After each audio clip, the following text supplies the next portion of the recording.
We are back. The week 10 rankings are here.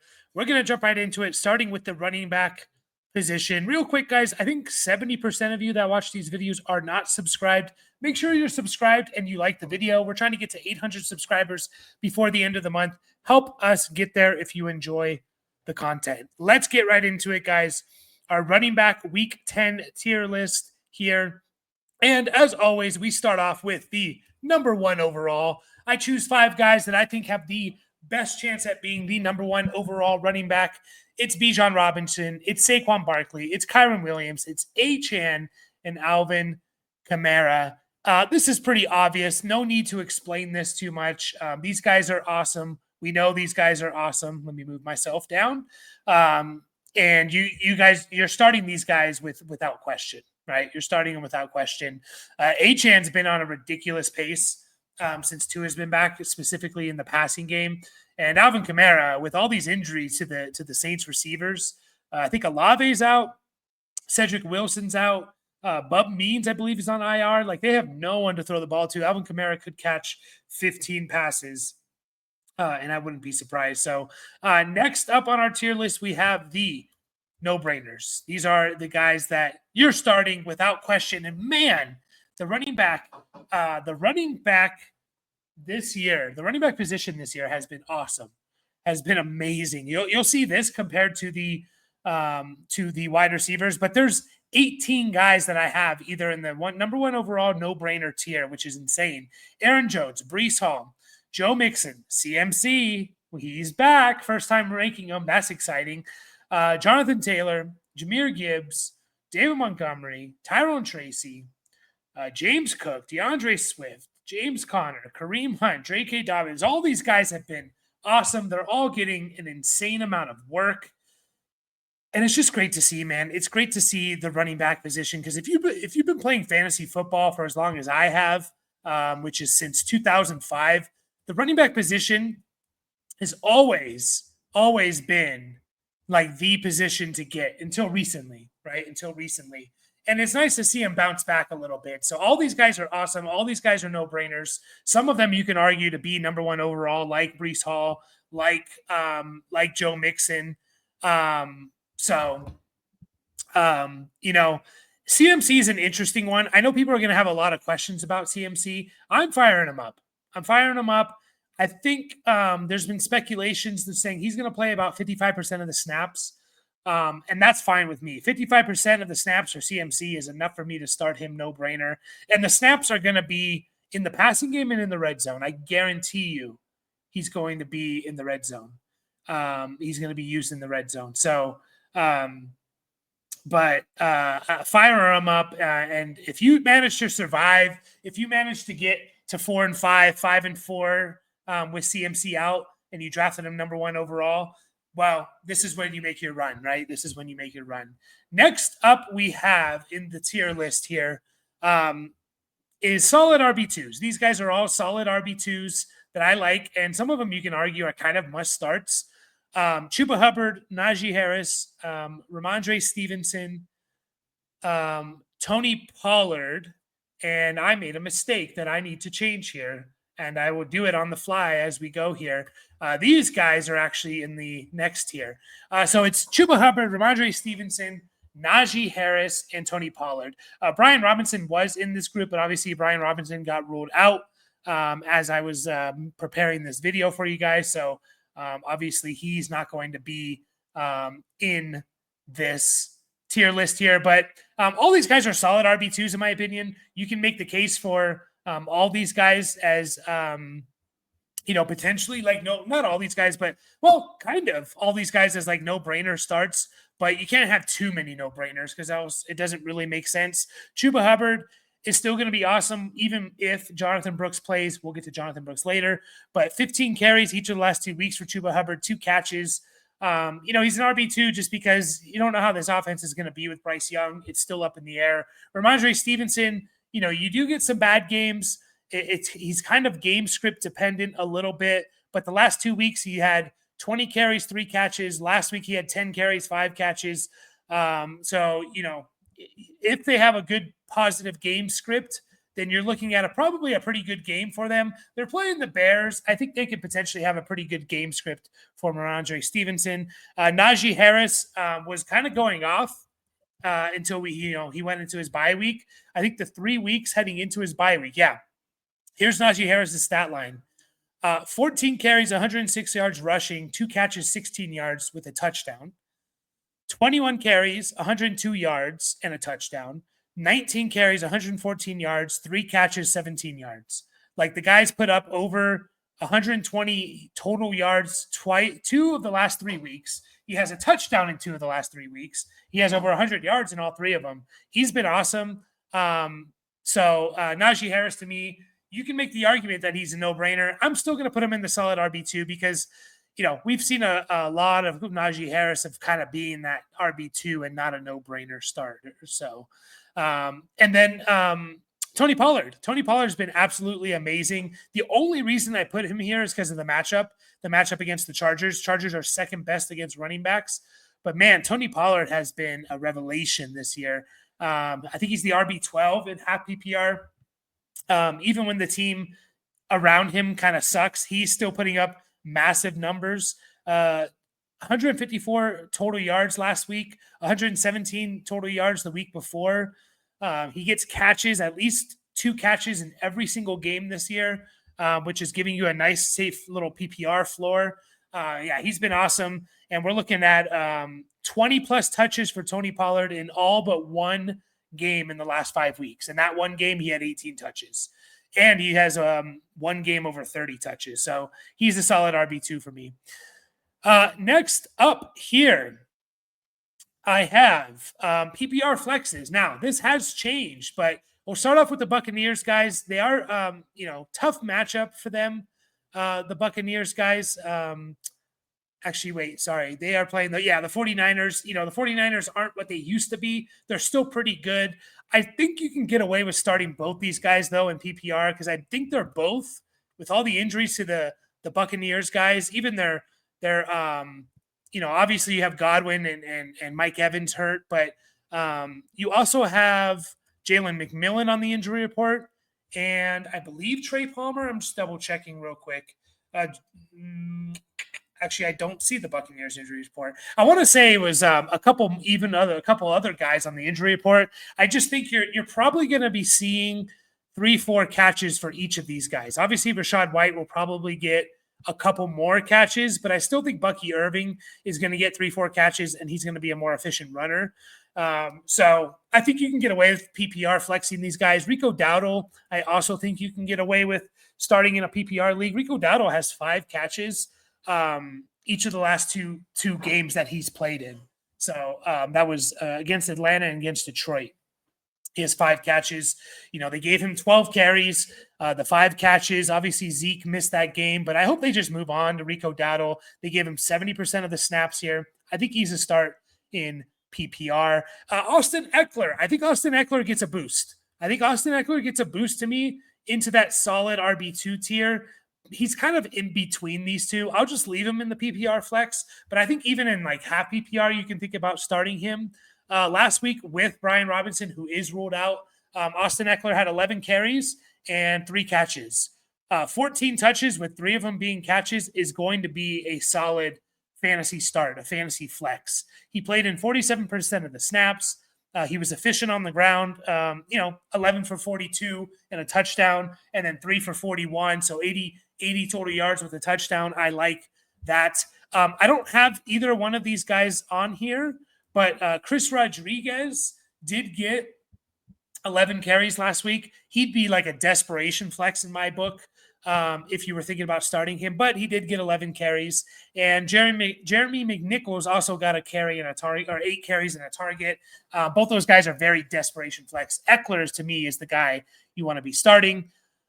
Into the next group here, I have flexes at best, and this is, at best, these guys are flexes. I don't know if I really want to be starting these guys. It's Javonte Williams, who, he went back to getting work, but they were talking about Audric Estime potentially getting more work. When is that going to happen? I don't know, but Javonte has not been good 3 of the last 4 weeks, he's averaged under 4 yards per attempt. Now, he did get 12 carries and two catches, but he's also playing the Chiefs, and I think they could absolutely shut down that entire offense. Plus, they're number one against running backs, so he's a flex at best, and I wouldn't feel great starting him, but you might have no better option. Raheem Mostert, I also put into this tier. I'm a little bit worried about the fumbling issues with him. Achane is the clear number one guy there. I think Mostert's probably going to get 12 to 15 touches. He'll get a catch or two. He's probably going to need a touchdown to justify starting him, so he's a little bit of a touchdown or bust guy. And then Tyler Algier. I think he is in this flex conversation this week because he's playing the Saints, and the Saints are terrible against running backs. Saints are the 8th best matchup for running backs, and I think they've been even better the last 4 or 5 weeks. So I think Tyler Algier could have a good game, and we've seen in previous games where Tyler some work, they might give him 10, 12 touches or so. Next up, guys, we're just rounding out the running back position. I need the next tier is that I need to see it. I just need to see the split between Jacksonville with both these guys healthy. Now, I think ETN's still on the injury report. So if ETN doesn't play, then I'm okay with starting Tank Bigsby as a flex at best. I am worried about this offense under Mac Jones without Trevor Lawrence. Are they even going to be able to move the ball really? Also, the matchup to me is not good at all against the Vikings. The Vikings are 5th best against running backs. So I hate that matchup for them. So all those things here, I need to see it. If ETN plays, I need to see the split between these guys and what that offense is going to look like. Jaylen Warren, I need to see him have a game before I even consider starting Jaylen Warren. I just need to see him have a game. Now, after the bye week, maybe they get him going. 9 carries, 2 catches, 12 carries, 2 catches. That's his stat line the last 2 weeks. He seems to be safe to get 2 or 3 catches. I just need to see a good game from him before I really want to start Jaylen Warren. And then Jonathan Brooks. First time we're talking about Jonathan Brooks this year, which is exciting. Not even sure how much he's going to play. They do have a bye coming up, so I think they're going to take it easy on Jonathan Brooks. I need to see a game from Jonathan Brooks before I even consider starting him. And then my last tier here is just the handcuffs. It's Braylon Allen, guys that need to be rostered. Also, guys, we're in week 10. We're 5 weeks away from the fantasy playoffs starting. If you're sitting there at 7-2 or better and you're looking like a lock to make the playoffs, start to consolidate your roster and protect yourself. I know there's some heavy bye weeks coming up. We got 4 teams this week, 4 teams next week, and then I think weeks 12 and 14, we have 6 teams with no one on bye in week 13. So I know maybe you can't afford to do that, but start thinking about acquiring the handcuffs to your stud running backs if you're thinking about making the playoffs, right? Especially if those running backs are on teams who are trying to make the playoffs and they need a starter. Give them a low-end starter. Get your handcuff. Protect yourself. Braylon Allen, Trey Benson, Ray Davis, Jordan Mason is now considered a handcuff, although you could probably sneaky start Jordan Mason one more week and maybe be okay with the outcome. Singletary and now Roshan Johnson with Khalil Herbert out of town. Roshan Johnson to me is a handcuff. Now there's others as well. Blake Corum should be on this list, but I kind of limited this to just top 40 guys. Into the wide receivers we go. Of course, we have our number 1 overall. And again, I will remind you guys, make sure to like and subscribe to the channel if you're enjoying the content. Justin Jefferson, Tyreek Hill, Malik Neighbors, Amon-Ra St. Brown, and Deebo Samuel. I'm excited about Deebo rest of season, about his usage, especially early on with them easing McCaffrey back in a little bit. I think they're going to want to Dak Prescott is on the IR. I think they're going to want to use Deebo a little bit more in the run game. So these are my number 1 overall guys. Could you argue someone else? Sure. No brainers. Garrett Wilson, Cooper Kupp, Puka Nacua, AJ Brown, Terry McLaurin, Devontae Adams, Darnell Mooney, and Josh Downs to me are there. I'll get to them in just a second. Only 13 receivers in the number 1 overall or no-brainer tier compared to 18 running backs. That just shows you how good running backs have been. You could maybe make an argument for another one of the other guys below in the next tier below as a no-brainer, but that's my tier here. Garrett Wilson, did you know that he's the wide receiver 3 in both half and full PPR? I don't know about standard. I think that would shock a lot of people. He's the wide receiver 3 this year. I don't think they've had their bye, the Jets. Maybe they have. I can't remember. But he's been considered a disappointment. I guess the Jets overall have been considered a disappointment. The guy's the wide receiver 3 on the year, right? He's he's doing well. He's getting a lot of volume. They have not had their bye. So, he's averaging over 6.5 catches a game. He's on pace for 114 catches. He's on pace for 1,250 yards, and he's on pace for 9.5 touchdowns, 9 touchdowns. So he's having an awesome year. Good for him. Darnell Mooney and Josh Downs. I think Josh Downs with Joe Flacco and no Michael Pittman is a no-brainer start for me. I also don't mind the Bills matchup, even though they are tough against wide receivers. When you look at the Bills ranking against wide receivers, they are 5th worst matchup for fantasy wide receivers. However, a lot of that is over the top type of stuff. They prevent the deep stuff, but they'll give up stuff over the middle, and that's where Josh Downs I think can succeed. So I think he's a must start. And then Darnell Mooney is the wide receiver freaking 12 this year, guys. He actually has more receiving yards than Drake London. Darnell Mooney is the wide receiver 12 this year. I know they haven't had a bye week as well, but the dude's on pace for a great year.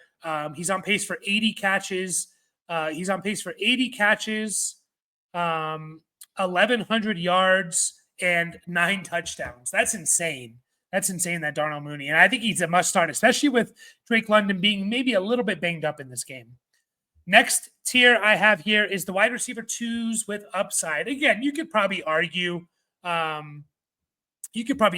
couple of these guys being no-brainers like Devontae Smith, but I put Devontae Smith in here. I think I kind of, he's on the fringe of both, of both the wide receiver 2 and no-brainer. If you want to stick him in no-brainer, I don't hate it.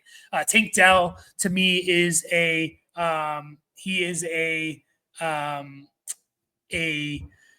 wide receiver 2 with upside. We saw him finally have a good game, break out a little bit. I know Nico Collins might be coming back, which we'll get to, but I think that actually could open things up for Tank Dell a little bit. 9 targets, 6 for 126.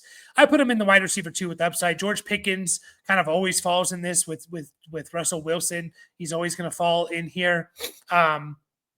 We could get the 3 for 53. We could get the 5 for 111 and a touchdown, or we can get the 4 for 74. So I think he's going to give you a pretty safe floor, and he obviously has upside there. CeeDee Lamb with Cooper Rush I put in here. I will say this. The 5 games that Cooper Rush started back in 2022, CeeDee Lamb averaged, I think it was about 6 catches and 75 yards a game and about a half a touchdown a game. He was the wide receiver 9 in that 5-week stretch with Cooper Rush. So I don't think it's all over, but I do have to hedge my bets a little bit about him coming in potentially injured. So I'll put him in here. And then DeAndre Hopkins, I do think he's going to get the Patrick Surtain treatment, which may make me bump him down a tier. And so just be warned, like Patrick Surtain could shut down DeAndre Hopkins, and that wouldn't surprise me. He's the type of receiver that Patrick Surtain can shut down, especially at his age. So just a little bit of a warning there. Next up, I have my wide receiver 3s with upside. Now, everyone has upside. People always take this a little bit too overboard when I say safe floor or I don't put these guys in the upside category. Everyone has upside. Tylan Wallace just had 3 catches for 115 yards. Even Tylan Wallace has upside. But this is more of how I perceive these guys. It's BTJ, who I am worried about with Mac Jones. Hopefully he hyper targets him, but we could see a little bit of a boom bust type of thing. Marvin Harrison Jr. to me falls in this category. He's just too inconsistent to put anywhere else, and he's not getting. We haven't seen that huge, massive game from Marvin Harrison Jr. Obviously, we saw the 6 for 111 and a touchdown. We saw the 4 for 130, but we haven't seen a game where he's had more than 6 catches. I want to see a 10 catch, 150 yard, 2 touchdown game from him. I want to see a massive game. Until then, he's kind of in this wide receiver 3 with upside category. He's too much dependent on what the Cardinals are going to do. And then Calvin Ridley with the inconsistent quarterback play will probably consistently fall into this tier here. So that's kind of where I have him. He's been good the last 3 weeks, and 3 for 42, 10 for 143, 5 for 73. That's kind of like the ideal wide receiver 3 with upside type of guy. Next up, I have wide receiver 3 with a safe floor. Again, do these guys have upside? Sure. McConkey just had like a 2 touchdown, 100+ yard game. You can't argue. I'm not arguing that he doesn't have upside. I just perceive these guys as I'm starting these guys thinking this is what I'm going to get. If I get anything more, great, right? I'm starting these guys up here, BTJ, Marvin Harrison, Calvin Ridley. If I need to chase points because I played Jamar Chase or Lamar Jackson or Joe Burrow or God forbid 2 of those guys. If I have one of those guys and I just need a safe 8 to 10 points, then maybe I'm going to start one of these guys. It's Ladd McConkey, it's Cortland Sutton, and it's Khalil Shakir. Now, I will say this. I think Cortland Sutton probably has the most upside of these 3. 21 targets the last 2 weeks, over 100+ yards each of the last 2 weeks. If he catches a touchdown, he's probably in this tier. I'm just a little bit worried about his upside going up against the Chiefs. Next up, we have the boom bust category. A lot of boom bust players here. It's Jordan Addison, it's Jalen Waddle, it's DJ Moore, Rome Odunze still put in here, Jameson Williams, and Xavier Worthy. It's really sad to see DJ Moore here. It really is, but it's just too inconsistent with that rookie quarterback and other players on that team getting targets. But DJ Moore has had one good game one really good game this year, 5 for 105 and 2. Other than that, I mean, he has a 6 for 53 and 8 for 78. Those are fine games. He has another game with a touchdown, but he's been disappointing the last 3 weeks. 4 for 20, 2 for 27, 4 for 33. I still view him as a boom bust guy. I think they're going to get it going eventually, but you can't view him as anything else, in my opinion. Jameson Williams is in here back from the suspension. He's like the ultimate boom bust kind of player. And then Xavier Worthy, he's also the ultimate boom bust kind of player. So we saw kind of the worst of Worthy last week. But I think they're going to do a better job at getting him the ball into space or stretching the field a little bit. And Surtain on Hopkins could open things up for Worthy a little bit. The next category is I don't mind taking a shot. Xavier Legette, Keenan Allen, Quentin Johnston, and Demarcus Robinson. Legette, rookie receiver who is getting a lot of snaps, running a lot of routes. He has 7 and 6 targets each of the last 2 weeks. He has a touchdown each of the last 2 weeks. I don't mind the matchup against the Giants. I don't mind taking a shot on Legette.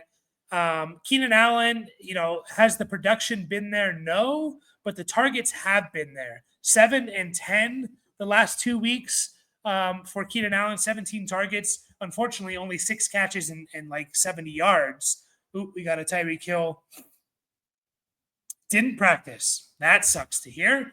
Keenan Allen getting that kind of volume. I'll never mind taking a shot on a guy that's potentially going to get 7 or 8 targets because we know what they can do with those. Quentin Johnston, I think, really opens up this offense for the Chargers passing game. I think he's kind of their biggest touchdown threat. So I think he's probably their best bet to get a touchdown. And I also don't mind the matchup against Tennessee. So, 5 targets, 118 yards, and a touchdown for Quentin Johnston last week. It was off a busted play, but still don't mind taking a shot on Quentin Johnston. And Demarcus Robinson, who I think is just better. Like, he needs Puka and Cooper Kupp out there to be good, which is kind of weird, but I think it just opens things up for him. Everyone's worried about Puka and Cooper Kupp, especially in the red zone. Demarcus Robinson, boom, catches 2 touchdowns. So, I think you expect a little bit more of like what he did against Minnesota. 3 targets, 2 catches, 35 yards, 2 touchdowns. I'm not saying you expect 2 touchdowns, but in terms of like, he's kind of a touchdown or bust type of receiver, but I think he's a pretty good bet to get one. Um, Low upside guys, like if you want to play these guys, whatever, I'm fine with it, but I don't think they provide much upside. It's Wandale and Demario Douglas. Of course, once again, everyone has upside, but I'm not I'm not starting Wandale or Demario Douglas expecting, a huge game from them. I'm expecting them to give me 5 catches and 60 yards. Right? That's what I'm expecting. Next category, second to last one here, intriguing category. Noah Brown is a little bit intriguing. He's starting to come on a little bit more.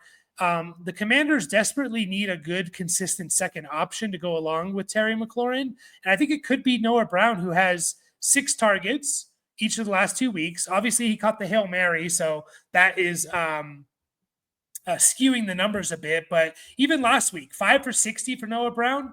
Like, during heavy bye weeks, and we do have some bad bye weeks coming up, I think I could think of a worse start than Noah Brown, who hopefully is building a little bit of a rapport. And you even look back on October 13th, so 4 weeks ago, against Baltimore, he had 8 targets, 4 for 58. So 3 of his last 4 games, he has 6+ targets. He has 60, almost 60 yards in all of them, and he caught a touchdown. So he's intriguing. Pearsall is intriguing just because he's a rookie who could see an expanded role as the season progresses. And then Josh Palmer, as this passing game develops a little bit more, Palmer, 2 for 72, 2 for 63 and a touchdown, 4 for 63. That's his stat line the last 3 weeks. He's actually been a startable piece the last 3 weeks. Nothing amazing, but as this passing game gets more and more better, it gets better. Palmer is intriguing. I have some bench depth guys. These are guys that probably should just be maybe rostered. Ray is more because of the potential London injury, but if London's healthy, you could probably drop him. But Raymond McLeod, Jalen Tolbert, Jalen Coker, there's probably some other guys out there, but these guys are kind of bench pieces that if you need to start in a pinch or in a week where there's 6 teams on bye, which again, we have 2 of those coming up, I don't mind these guys. And then we have the injured guys. Amari Cooper is questionable. If he plays, I put him in the wide receiver 3 with upside at this point. Kind of need to see it with him and Josh Allen a little bit, but I don't mind also starting him because it's Amari freaking Cooper. Juwan Jennings, I'll put in the don't mind taking a shot category if he's healthy. Again, we've seen Juwan Jennings go off. Am I expecting that to happen? No, but I think that he could potentially be a nice little dart throw. Drake London to me is a no-brainer if he is healthy. And then Nico Collins is also a no-brainer. So I guess that makes the no-brainer tier look a little bit better with those 2 guys. So there you have it. That's all I have for you today, guys. Once again, if you enjoyed the content, make sure to subscribe. And good luck this week. Hopefully you did not play Jamar Chase or any of those guys, and hopefully you have them on your team. Appreciate you all. Catch you guys all in the next video.